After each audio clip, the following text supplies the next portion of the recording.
I guess మీలో ఎంతమందికి ఇప్పుడు ఇంటర్లో ప్లేన్ మ్యూజిక్ అంటే ఇష్టం, స్టాక్ మార్కెట్ మీద అంతో ఇంతో ఐడియా ఉన్న ప్రతి ఒక్కరికి ఈ మ్యూజిక్ అంటే తెలుస్తుంది. అండ్ మ్యూజిక్ చాలామంది ఫేవరెట్ మ్యూజిక్ కూడా అంతలా సెన్సేషన్ క్రియేట్ చేసిన కోవిడ్ తర్వాత ఈ స్కామ్ 1992 వెబ్ సిరీస్ అయితే ఈ స్కామ్ 1992 వెబ్ సిరీస్ని డైరెక్ట్ చేసిన సేమ్ టీమ్ ఇప్పుడు కొత్త స్కామ్ 2003 సిరీస్ అయితే మన ముందుకు రాబోతున్నారు. ఈ స్కామ్ 2003 స్కామ్ 1992 కన్నా కూడా ఇంకా భారీ హిట్ అవుతుంది అన్న ఎక్స్పెక్టేషన్తో అయితే ఉన్నారు. యాక్చువల్లీ టీం ఇంతలా ఎక్స్పెక్ట్ చేయడానికి కూడా రీజన్ ఉన్నది, ఎందుకంటే ఆ స్టోరీ కూడా అంతే ఇంట్రెస్టింగ్ ఉంటుంది.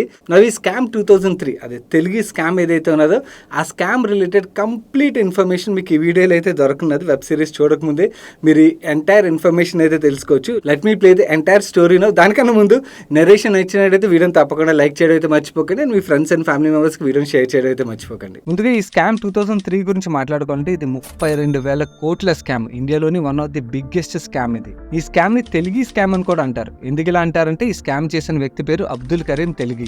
ఈ అబ్దుల్ కరీం తెలుగి 2003లోని స్టాంప్ పేపర్ మీద చేసిన స్కామ్ ఇది. ఈ స్టాంప్ పేపర్ స్కామ్ ఇయర్ 1994లో స్టార్ట్ అయింది. అండ్ ఇయర్ 2003లో ఈ అబ్దుల్ కరీం తెలుగిని అరెస్ట్ చేశారు. ఈ స్టాంప్ పేపర్ స్కామ్ గురించి మరింత డీటెయిల్స్ తెలుసుకునే ముందు ఈ అబ్దుల్ కరీం తెలుగి యొక్క ఆరిజిన్ గురించి మనం తెలుసుకున్నాం అనుకోండి, ఇంకొంచెం డీటెయిల్ గా ఈ స్కామ్ గురించి మనకు అర్థమవుతుంది. ఈ అబ్దుల్ కరీం తెలుగి ఒక ఫాదర్ రైల్వేస్ లోని క్లాస్ 4 ఆఫీసర్ గా వర్క్ చేస్తూ ఉండేవారు. ఆయన పుట్టింది బెల్గాం, కర్ణాటకలో ఉన్నది కదా, ఆ బెల్గాం లో పుట్టారు. ఈ అబ్దుల్ కరీం తెలుగికి 7 నుంచి 8 సంవత్సరాల మధ్యలో ఉన్నప్పుడు వాళ్ళ ఫాదర్ కి వేరే సదర్ హెల్త్ ఇష్యూస్ తోని ఆయన చనిపోవడం జరిగింది.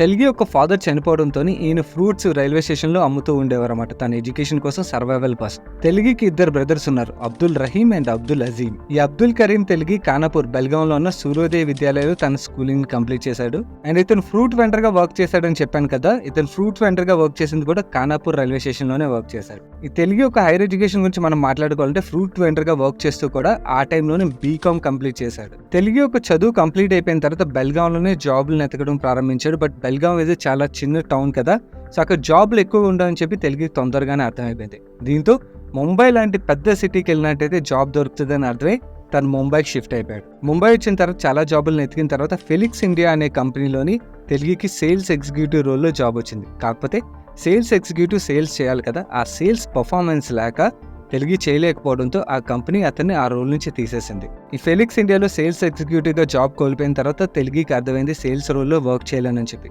సో తను కిషన్ గెస్ట్ హౌస్ అనే హోటల్లోని హోటల్ మేనేజర్ గా జాయిన్ అయ్యాడు. ఈ కిషన్ గెస్ట్ హౌస్ లోని హోటల్ మేనేజర్ గా వర్క్ చేస్తున్నా కూడా తెలుగు యొక్క డ్రీమ్స్ ఆల్వేస్ చాలా పెద్దగా ఉండేవి. లైఫ్ లో చాలా పెద్ద లెవెల్కి వెళ్దాం అని చెప్పి డ్రీమ్ చేస్తూ ఉండేవాడు. సో తెలుగుకి అర్థమైపోయింది ఈ హోటల్ మేనేజర్ కింద వర్క్ చేస్తే పెద్ద లెవెల్కి వెళ్ళామని చెప్పి. సో తెలుగు ఏమనుకున్నాడంటే తన చుట్టుపక్కల ఉన్న చాలా వ్యక్తులు ఆ టైంలోని అరబ్ కంట్రీస్ లో జాబ్స్ చాలా పాపులర్ గా ఉండేవారు. అరబ్ కంట్రీలో జాబ్ చేయడానికి చాలా మంది వెళ్తూ ఉండేవారు. సో తెలుగు కూడా అలా జాబ్ చేద్దాం అని చెప్పి అరబ్ కంట్రీలో జాబ్ నెత్తుకోవడం ప్రారంభించాడు. ఇయర్ 1986లో తెలుగు సౌదీ అరేబియాకి జాబ్ కోసం వెళ్ళాడు. అక్కడికి వెళ్ళిన తర్వాత కూడా వేరియస్ కంపెనీలో పర్ఫార్మెన్స్ బాగాలేక జాబులు షిఫ్ట్ అవడం అన్నది జరిగింది. సో 7 ఇయర్స్ అక్కడ ఉండి 7 ఇయర్స్ తర్వాత ఇండియాకి వెనక్కి వచ్చేసాడు. తెలుగు సౌదీ అరేబియా నుంచి ముంబైకి వెనక్కి వచ్చేసిన తర్వాత కూడా షార్ట్ కట్ లో డబ్బులు సంపాదించే ఆపర్చునిటీస్ కోసం నెతకడం స్టార్ట్ చేశాడు. ఈ షార్ట్ కట్ లో క్విక్ గా డబ్బులు సంపాదించే ఆపర్చునిటీస్ కోసం నెత్తుతూ ఉండగా తెలుగుకి సెట్ అయ్యే సరైన క్విక్ డబ్బులు సంపాదించి పెట్టే ఆపర్చునిటీ ఒకటి తగిలింది. ఆపర్చునిటీ ఏంటంటే ఆ టైంలో చాలా మంది ట్రావెల్ ఏజెంట్స్ ఎవరైతే అరబ్ కంట్రీస్కి వెళ్ళడానికి ప్రయత్నిస్తుంటారో అందరి దగ్గర డాక్యుమెంటేషన్ సరిగ్గా ఉండదు కదా, ఎవరి దగ్గర అయితే డాక్యుమెంటేషన్ సరిగ్గా లేదో అలాంటి వాళ్ళ దగ్గర ఎక్కువ డబ్బులు చార్జ్ చేసి fake passports fake documents create చేసి మిడిల్ ఈస్ట్ కి వాళ్ళని జాబ్స్ కోసం పంపిస్తూ ఉండేవారు. అబ్దుల్ కరీం తెలుగుకి ఈ ఐడియా చాలా బాగా నచ్చింది. ఎందుకంటే ఈ ఐడియా ద్వారా క్విక్ గా డబ్బులు సంపాదించవచ్చు అనిపించి తను వెంటనే తన travel agency Arabian metro travels అనే కంపెనీని స్టార్ట్ చేశారు. ఈ అరేబియన్ మెట్రో ట్రావెల్స్ ఒక పని ఏంటంటే ఎవరి దగ్గర అయితే డాక్యుమెంటేషన్ సరిగ్గా ఉండదో వాళ్ళ దగ్గర నుంచి ఎక్కువ డబ్బులు చార్జ్ చేసి వాళ్ళకి fake documentation fake passports create చేసి ఇమిగ్రేషన్ క్లియర్ చేసి వాళ్ళు మిడిల్ ఈస్ట్ కి జాబ్స్ కోసం పంపిస్తూ ఉండేవారు. తను ఈ బిజినెస్ స్టార్ట్ చేసిన తొందరలోనే చాలా పాపులర్ అయిపోయి చాలా డబ్బులు సంపాదించడం ప్రారంభించాడు. ఎందుకంటే ఎవరికైతే డాక్యుమెంటేషన్ సరిగ్గా ఉండదో వాళ్ళకి తెలుగు ఒక సొల్యూషన్ లో కనబడ్డాడు. కాకపోతే ఈ తెలుగు ఒక ఫేక్ డాక్యుమెంటేషన్ వర్క్ ఎక్కువ సంవత్సరాలు నడవలేదు. Immigration officials immigration act and cheating case కింద అబ్దుల్ కరీం తెలుగుని జైలుకి పంపించారు. అదే జైల్లో మనం ఇప్పుడు మాట్లాడుకోబోయే 2003 బిగ్గెస్ట్ స్కామ్ ఏదైతే ఉన్నదో ఆ స్కామ్ కి బీజం పడింది. అసలు ఈ జైల్లో ఏం జరిగింది అండ్ తెలుగు అక్కడ ఎవరిని కలిసారో మనం తెలుసుకునే ముందు చాలా ఇంట్రెస్టింగ్ టాపిక్ ఇది.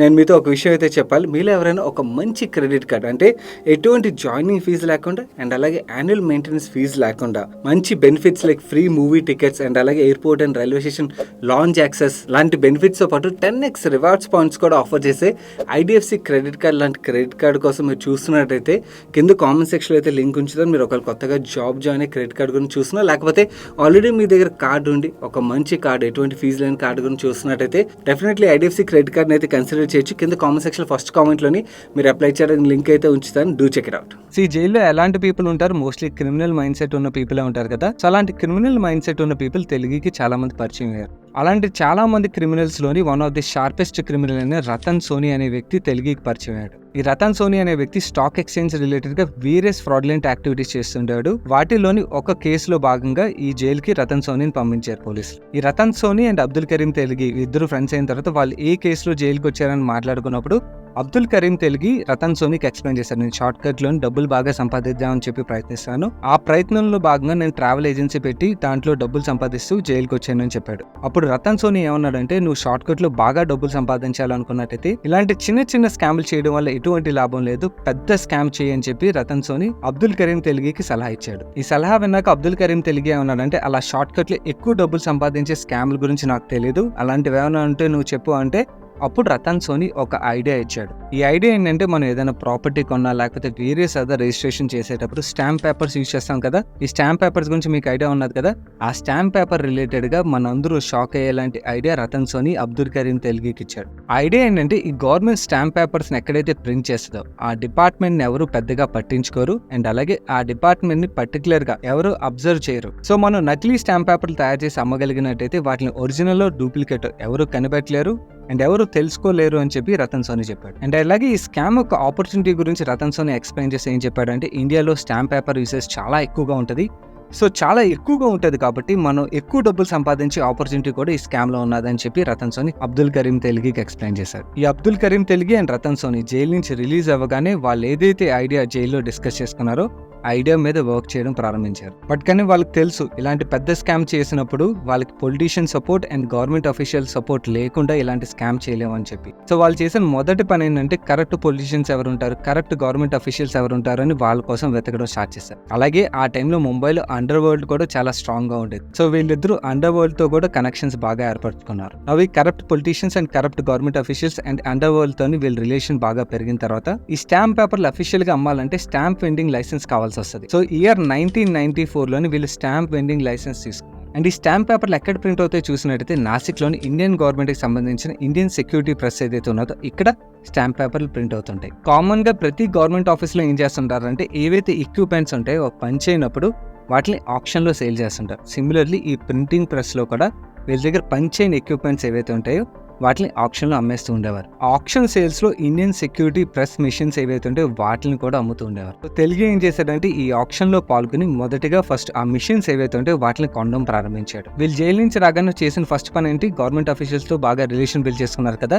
అలాగే ఇండియన్ సెక్యూరిటీ ప్రెస్ లో ఉన్న అఫీషియల్స్ ఎవరైతే ఉన్నారో వాళ్ళతో కూడా వీళ్ళు రిలేషన్ బాగా బిల్డ్ చేసుకున్నారు. సో వాళ్ళని మేనేజ్ చేసి అక్కడ నుంచి ప్రింటింగ్ అవసరమైన స్పెషాలిటీ పేపర్స్ ఏవైతే ఉంటే ఇవన్నిటిని కూడా తీసుకున్నాడు. తెలుగు ఈ ఆప్షన్ లో ఈ మిషన్స్ ని అండ్ అలాగే డైస్ ని అండ్ అలాగే ప్రింటింగ్ అవసరం స్పెషాలిటీ పేపర్ని ఇవన్నిటిని ఎందుకు గ్యాదర్ చేయడం స్టార్ట్ చేశాడంటే, ఇవన్నీ ఉంటేనే సేమ్ ఒరిజినల్ స్టాంప్ పేపర్ ఎలాగైతే ఉంటుందో అలాంటి పేపర్ని ప్రింట్ చేయగలరు అన్నమాట. అప్పుడే ఎవరు గుర్తుపట్టలేరు అని చెప్పి ఇవన్నీ గ్యాదర్ చేయడం స్టార్ట్ చేశారు. సో స్టాంప్ పేపర్ కావాల్సినవన్నీ గ్యాదర్ చేసిన తర్వాత స్టాంప్ పేపర్లు ప్రింట్ చేయడం స్టార్ట్ చేశారు. ఎలాగంటే, original stamp paper, duplicate stamp paper రెండు పక్క పక్కన పెడితే గవర్నమెంట్ అఫీషియల్స్ కూడా గుర్తుపట్టలేని విధంగా డూప్లికేట్ స్టాంప్ పేపర్లు ప్రింట్ చేయడం. ఎందుకంటే బికాస్ మిషనరీ అక్కడి నుంచి కొన్నదే కదా. అండ్ అలాగే స్టేషనరీ ఇవన్నీ కూడా గవర్నమెంట్ స్టాంప్ పేపర్లు ఏవైతే యూస్ చేశారో వాటినే కొన్నాడు కాబట్టి ఎవరు గుర్తుపట్టలేని విధంగా స్టాంప్ పేపర్లు ప్రింట్ చేయడం స్టార్ట్ చేశారు. తెలుగు ఇనిషియల్గా ఈ స్టాంప్ పేపర్ ఫ్రాడ్ తో పాటు వేరియస్ అదర్ ఫ్రాడ్స్ కూడా చేస్తుండేవాడు. బట్ కానీ స్టాంప్ పేపర్ ఫ్రాడ్ ఎప్పుడైతే పెద్దదైందో మిగిలిన ఫ్రాడ్స్ అన్ని వదిలేసి ఈ స్టాంప్ పేపర్ ఫ్రాడ్ మీద ఎక్కువగా ఫోకస్ చేస్తుండేవాడు. అండ్ తెలుగు రతన్ సోనీ ఇద్దరు బాగా డబ్బులు సంపాదించడం స్టార్ట్ చేశారు. కొంతకాలం ఇలా డబ్బులు సంపాదించిన తర్వాత ఇద్దరు ఫ్రెండ్స్ మధ్యలో గొడవలు రావడంతో ఇద్దరు సపరేట్ అయిపోయారు. వీళ్ళిద్దరూ సపరేట్ అయిపోయిన తర్వాత తెలుగు ఈ స్టాంప్ పేపర్ స్కామ్ ని ఇంకా పెద్దగా చేయడం మొదలు పెట్టాడు. అన్ని రకాల స్టాంప్ పేపర్ని అప్పుడు తయారు చేయడం స్టార్ట్ చేశారు. ఈ స్టాంప్ పేపర్ బిజినెస్ ని నెక్స్ట్ లెవెల్ తీసుకెళ్ళడానికి తెలుగు ఏం చేశాడంటే ఏకంగా 350 మంది ఏజెంట్లు హైర్ చేసి ఈ ఏజెంట్ల ద్వారా ఈ స్టాంప్ పేపర్ ని పెద్ద వాల్యూమ్ లో అమ్మడం మొదలు పెట్టాడు. అండ్ అప్పట్లో ప్రతి డాక్యుమెంట్ ఈ స్టాంప్ పేపర్ మీద ప్రింట్ అయ్యేది. అందుగురించి ఈ స్టాంప్ పేపర్ లో ఒక యూసేజ్ బ్యాంక్స్ లోని, ఇన్సూరెన్స్ ఫర్మ్స్ లోని, స్టాక్ బ్రోకర్స్ దగ్గర చాలా ఎక్కువ యూసేజ్ ఉండేది అనమాట. సో ఈ బ్యాంక్స్ కి, స్టాక్ బ్రోకర్లకి, ఇన్సూరెన్స్ కంపెనీలకి అండ్ అదర్ బిజినెస్ ఏవైతే బల్క్ లో స్టాంప్ పేపర్లు యూస్ చేస్తే వాళ్ళందరికీ బల్క్ లో అమ్మడం ప్రారంభించారు. నో ఈ banks, stock brokers, insurance companies వీళ్ళందరూ స్టాంప్ పేపర్లు బాగా యూస్ చేస్తారు. బట్ కానీ వీళ్ళు ఓన్లీ తెలుగు దగ్గరే కొంటారు కదా, వీళ్ళు వేరే అదర్ స్టాంప్ పేపర్ సెల్లర్స్ దగ్గర నుంచి కొంటుంటారు కదా. మరి తెలుగు దగ్గర నుంచి కొనడం గురించి తెలుగు ఏం చేశాడంటే ఈ స్టాంప్ పేపర్ని గవర్నమెంట్ కన్నా తెలుగు ఈ స్టాంప్ పేపర్లు తక్కువగా ఇవ్వడంతో చాలా మంది ఏమనుకునేవారంటే తెలుగు ఈ స్టాంప్ పేపర్ని ఎక్కడి నుంచో దొంగతనం చేసేవాడు, అందు గురించే తక్కువగా ఇస్తున్నాడు అని చెప్పి తెలుగు దగ్గర నుంచి కొనుక్కునేవారు. వీళ్ళందరికీ ఈ స్టాంప్ పేపర్లు బల్క్ లో అమ్మడం ద్వారా తెలుగు ఒక స్టాంప్ పేపర్ బిజినెస్ బాగా గ్రో అయింది. బట్ కానీ తెలుగుకి ఇక్కడితో ఆగాలేదు, ఇంకా పెద్దగా గ్రో అవ్వాలని ఒక ఐడియా వచ్చింది. ఈ ఐడియా ఏంటంటే బేసికలీ తెలుగుతో పాటు గవర్నమెంట్ ఒక స్టాంప్ పేపర్లు అమ్ముతూ ఉండేది కదా. సో ఈ గవర్నమెంట్ ఏవైతే స్టాంప్ పేపర్లు అమ్ముతుందో ఆ గవర్నమెంట్ ఒక స్టాంప్ పేపర్లో ఒక షార్టేజ్ క్రియేట్ చేసినట్టయితే తెలుగు ప్రింట్ చేసిన స్టాంప్ పేపర్లో ఒక డిమాండ్ బాగా పెరుగుతుంది కాబట్టి సో ఆ షార్టేజ్ క్రియేట్ చేద్దామని చెప్పి government officials and politicians already relation ఉన్నారు కదా, వాళ్ళతో కుమ్మాకై ఒరిజినల్ స్టాంప్ పేపర్స్ ఏవైతే ఉంటాయి ఇవి ఎక్కడికైతే డెలివరీ అవ్వాలో అక్కడికి డెలివరీ అవ్వనివ్వకుండా ఫేక్ అడ్రసెస్ వాటి మీద రాయిపించి ఆ ఫేక్ అడ్రస్కి కొరియర్ చేపిస్తుంటారు. దీనివల్ల ఆ ఒరిజినల్ స్టాంప్ పేపర్స్ ఆ ఫేక్ అడ్రస్కి వెళ్ళి అక్కడే ఉండిపోయి మార్కెట్లో గవర్నమెంట్ ప్రింట్ చేసిన స్టాంప్ పేపర్ల షార్టేజ్ బాగా పెరిగి అందరూ తెలుగు దగ్గర స్టాంప్ పేపర్లు కొనడం స్టార్ట్ చేశారు. తెలుగుకి వచ్చిన ఈ ఐడియా తెలుగు ఒక బిజినెస్ ని నెక్స్ట్ లెవెల్ తీసుకెళ్లిపోయింది. ఎంతలా అంటే ఏకంగా తెలుగు ఒక స్టాంప్ పేపర్ బిజినెస్ 18 స్టేట్లకు విస్తరించింది. అండ్ ఓవరాల్ గా ఈ స్టాంప్ పేపర్స్ ద్వారా తెలుగు అక్షరాల ఆ టైంలో 32,000 కోట్లు స్కామ్ చేశాడు. బట్ ఎంత తెలివైన స్కామ్ స్టార్ కూడా ఏదో ఒక తప్పు చేసి దొరికిపోతాడు కదా, అలాగే తెలుగు కూడా 2000 సంవత్సరం నుండి తను చేసిన స్కామ్ బయటపడిపోయింది. బెంగళూరు పోలీస్కి వచ్చిన ఇన్ఫర్మేషన్ ప్రకారం 2 persons fake stamp papers transport చేస్తున్నారని తెలుసుకుని వాళ్ళు సర్చ్ చేసి ఆ స్టాంప్ పేపర్స్ ని పట్టుకున్నారు. అండ్ పోలీసులు ఆ ఫేక్ స్టాంప్ పేపర్లు పట్టుకున్న తర్వాత వాళ్ళు షాక్ అయ్యారు. ఏంటంటే ఆ స్టాంప్ పేపర్లు యాక్చువల్లీ ఒరిజినల్ స్టాంప్ పేపర్ లా కనబడ్డాయి అన్నమాట. సో దీంతో పోలీసులకు ఒక విషయం అర్థమైంది, ఇది చాలా పెద్ద స్కామ్ అని తెలుసుకుని వాళ్ళు డీటెయిల్ గా ఇంకొంచెం ఇన్వెస్టిగేషన్ అనేది స్టార్ట్ చేశారు. ఈ స్టాంప్ పేపర్ మీద చేసిన ఇన్వెస్టిగేషన్ కొంచెం డీప్ గా వెళ్ళేసరికి అప్పుడు పోలీసులకు అర్థమైంది ఈ స్టాంప్ పేపర్ల వెనకాల ఉన్నది అబ్దుల్ కరీం తెలుగు అని. పోలీసులకి డౌట్ రావడంతో తెలుగు ఒక ఫోన్స్ అన్నింటినీ ట్యాప్ చేయడం ప్రారంభించారు. ట్యాప్ చేసిన తర్వాత అప్పుడు పోలీసులు కన్ఫర్మ్ అయింది ఈ పెద్ద స్కామ్ యొక్క వెనకాల ఉన్న వ్యక్తి అబ్దుల్ కరీం తెలుగు అని. ఎప్పుడైతే పోలీసులకు కన్ఫర్మేషన్ వచ్చిందో వెంటనే తెలుగుని అరెస్ట్ చేద్దామని చెప్పి పోలీసులు తెలుగు దగ్గరికి వెళ్ళేసరికి తెలుగు లేడు, తెలుగు ఎస్కేప్ అయిపోయాడు అప్పటికే. సో తెలుగు ఎస్కేప్ అయిపోయేసరికి తెలుగుని ఇంకా యాక్టివ్ గా నెతకడం స్టార్ట్ చేశారు. దాని తర్వాత కొన్ని రోజులకి తెలుగు అజ్మీర్ వెళ్తున్నాడు అని చెప్పి పోలీసులకు ఇన్ఫర్మేషన్ వచ్చింది. దీంతో అక్కడికి వెళ్ళి తెలుగుని అరెస్ట్ చేశారు. తెలుగుని అరెస్ట్ చేసే వరకు పోలీసులు ఇది ఒక రేంజ్ స్కామ్ అనుకున్నారే కానీ తెలుగుని అరెస్ట్ చేశాక వాళ్ళకి అర్థమైంది ఇది చాలా చాలా పెద్ద స్కామ్. ఎందుకంటే ఆ టైంలోని 32,000 కోట్లు అంటే చాలా చాలా పెద్ద స్కామ్ అన్నమాట. సో అంత పెద్ద స్కామ్ అని ఆయన అరెస్ట్ చేసిన తర్వాత పోలీసులు అర్థం చేసుకోగలిగారు. ఈ స్కామ్ ఒక సైజ్ అర్థమైన తర్వాత ఇన్వెస్టిగేషన్ ని నార్మల్ పోలీసుల దగ్గర నుంచి సిట్ కి ట్రాన్స్ఫర్ చేశారు. అంటే స్పెషల్ ఇన్వెస్టిగేషన్ టీం ఏదైతే ఉంటుందో వాళ్ళకి కేసుని ట్రాన్స్ఫర్ చేశారు. అండ్ ఈ స్పెషల్ ఇన్వెస్టిగేషన్ టీం ఇన్వెస్టిగేషన్ ప్రారంభించిన తర్వాత వాళ్ళకి ఇంకా షాకింగ్ రిజల్ట్ తెలిసాయి. ఏంటంటే ఈ స్కామ్ 1994లోనే స్టార్ట్ అయిందని అండ్ కొన్ని ఏరియాలో గవర్నమెంట్ ఏవైతే స్టాంప్ పేపర్లు అమ్ముతుందో గవర్నమెంట్ అమ్మే స్టాంప్ పేపర్ల కన్నా తెలుగు అమ్మే స్టాంప్ పేపర్లు ఎక్కువగా సేల్ అవుతున్నాయని చెప్పి వాళ్ళకి అర్థమైంది. దీంతో సిట్ క్లియర్ గా అర్థమైపోయింది తెలుగు ఈ స్కామ్ ద్వారా చాలా చాలా డబ్బులు సంపాదించాడు అండ్ చాలా ప్రాపర్టీస్ కొన్నాడు అని చెప్పి. అండ్ ఈ సిట్ ఇన్వెస్టిగేషన్ లోనే తెలుగు నాసిక్ లో ఎవరైతే గవర్నమెంట్ అఫీషియల్స్ తెలుగుకి హెల్ప్ చేశారో ఆ గవర్నమెంట్ అఫీషియల్ ఒక పేర్లు కూడా మెన్షన్ చేసేసాడు. అండ్ సిట్ ఈ స్టాంప్ పేపర్ల మీద ఇన్వెస్టిగేషన్ కంప్లీట్ చేసిన తర్వాత నాసిక్ లో ఉన్న ఇండియన్ సెక్యూరిటీ ప్రెస్ లో ఎవరైతే గవర్నమెంట్ అఫీషియల్స్ ఉంటారో వాళ్ళు కూడా ఈ స్కామ్ లో ఇన్వాల్వ్ అయ్యారని చెప్పి మెన్షన్ చేశారు. అండ్ అలాగే ఎవరైతే పొలిటీషియన్స్ ఇన్వాల్వ్ అయ్యారో వాళ్ళ పేర్లు కూడా మెన్షన్ చేశారు. అండ్ అప్పట్లో ఒక లీడింగ్ పొలిటికల్ పార్టీ ఒక లీడర్ ఈ స్కామ్ లో ఇన్వాల్వ్ అయ్యారని చెప్పి తెలిసి ఆయన కూడా ఒక 4 సంవత్సరాలు శిక్ష పడింది. కానీ తర్వాత ఆయన మీద ఉన్న ఆరోపణలు నిజం కాదని చెప్పి ఆయన రిలీజ్ చేసేసారు. తెలుగుని ఇన్వెస్టిగేషన్ చేసేటప్పుడు తెలుగు మీద నార్కో టెస్ట్ కూడా చేశారు. నార్కో టెస్ట్ చేసినప్పుడు తెలుగు చాలా మంది షాక్ అయ్యే పొలిటీషియన్ పేర్లు ఏవైతే ఉంటాయో వాళ్ళ పేర్లు బయట పెట్టారు.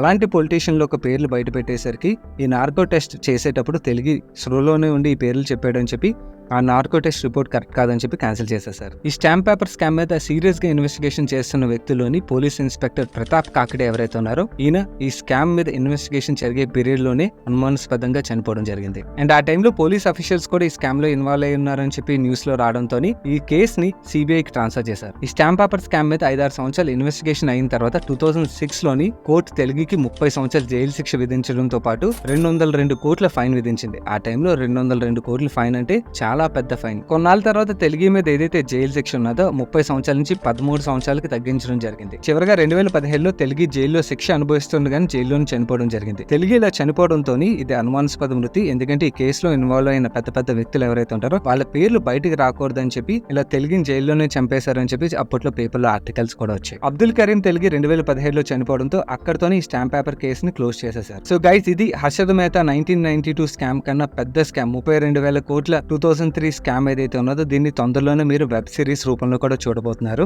సో ఓవరాల్ గా త్వరలోనే మీరు 5-6 గంటలు సిరీస్ రూపంలో చూడబోతున్న తెలుగు స్కామ్ ఒక సమ్మరీ అయితే ఇది. వీడియో నచ్చినప్పుడు లైక్ చేయనట్లయితే వీడియో లైక్ చేయండి, మీ ఫ్రెండ్స్ అండ్ ఫ్యామిలీ మెంబర్స్కి షేర్ చేయడం అయితే మర్చిపోకండి. అండ్ ఈ తెలుగు కన్నా బాబు లాంటి స్కామ్స్టర్, యాక్చువల్ మన ఇండియన్ స్టాక్ మార్కెట్ని స్టార్ట్ చేసిన స్కామ్స్టర్ స్టోరీ మీకు తెలియనట్టయితే ఆల్రెడీ అతని మీద ఒక వీడియోని మన ఛానల్లో అప్లోడ్ చేసాం. Do check it out. ఇక్కడ అన్ని కార్డులు అయితే వస్తుంది.